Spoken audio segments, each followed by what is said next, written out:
TV Telangana news. Vikarabad జిల్లా బుమ్రస్పేట మండలం బురహన్పూర్ లో ముని రంగస్వామి వీధి నాటకం. వికారాబాద్ జిల్లా బుమ్రస్పేట మండలం బురహన్పూర్ గ్రామంలో 2వ రాత్రి శ్రీ ముని రంగస్వామి వీధి నాటకం అంగరంగ వైభవంగా జరిగింది.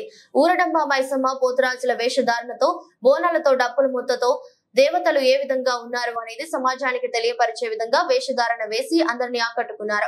రోజు రోజుకు మన వీధి నాటకాలు గ్రామంలో వీధి నాటకాలు కనుమరుగైపోవడం వల్ల మన భవిష్యత్తు తరాల పిల్లలకు తెలియచేయడానికి ఇది ఎంతో నైపుణ్యం తెలుస్తుందని గ్రామీణ యువకులు తెలుసుకోవడం జరిగింది.